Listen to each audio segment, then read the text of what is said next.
name is Aishah binti Abd Rahman AS09041. Hello, my name is Natasha binti Zulkefli AS09890. And today we will present about Annelids.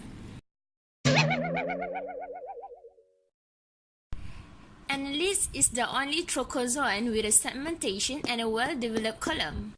That is, which means segmentation is the repetition of body part along the length of body, and well-developed column means fluid-filled and serve as supportive hydrostatic skeleton.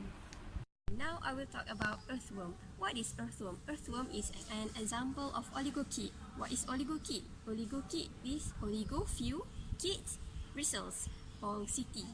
Okay, earthworm ceti protrudes in pair from the body of the earthworm. So how earthworm moves? Earthworm moves using muscle contraction and the ceti. When the longitudinal muscle contract, the segments will bulge and the ceti will protrude in the soil. And then when the circular muscle contract, the ceti are withdrawn and the segments will move forward. Earthworm reside in soil where there is adequate moisture to keep body wall moist for gas exchange. So how the earthworm feed themselves? They feed on leaves or any other organic matter taken into the mouth along with dirt. By the action of muscular pharynx, the food is drawn into the mouth, stored in a crop, and ground out in a gizzard. And then digestion and absorption occur in the long intestine, which has typhloso that increase the surface for absorption.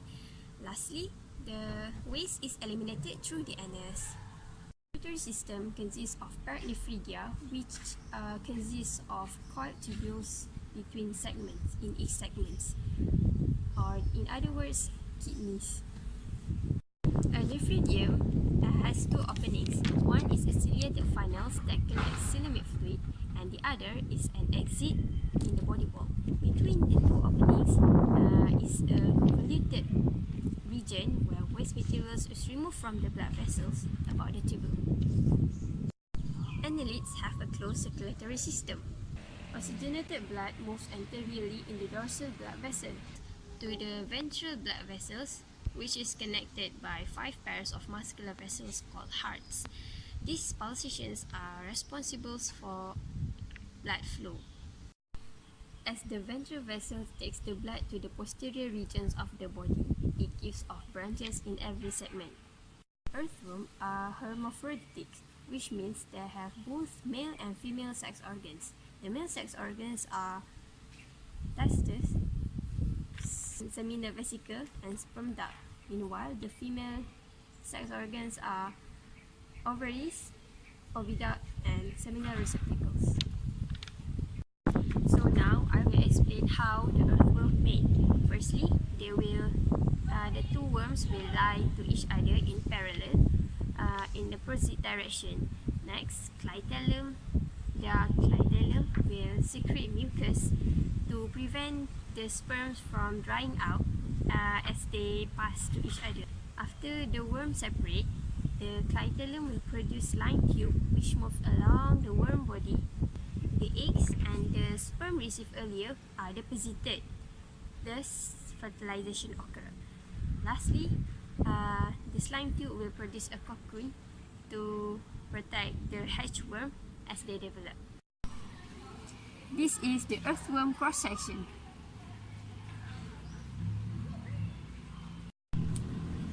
As you can see, this is the structure of earthworm.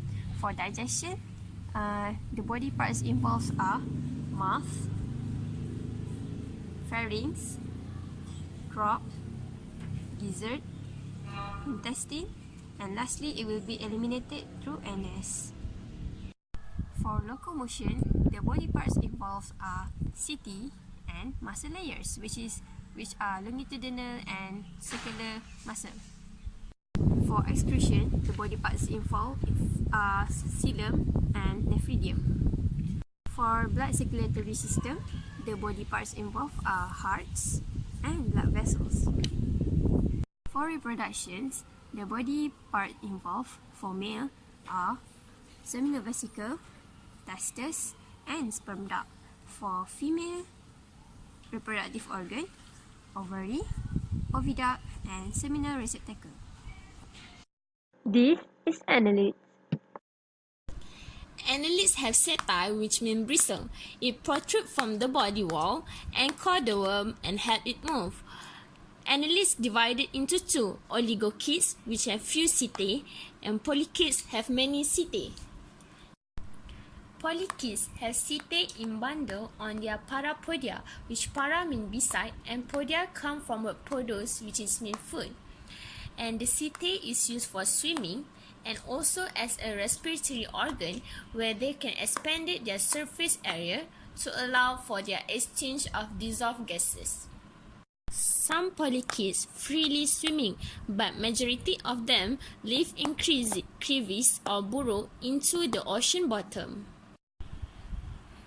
Clamworm, such as Nereis, is a predator. They prey on crustaceans and other small animals, which are captured by a pair of strong and chitinous jaws. The jaws will extend with a part of the pharynx when the animal is feeding.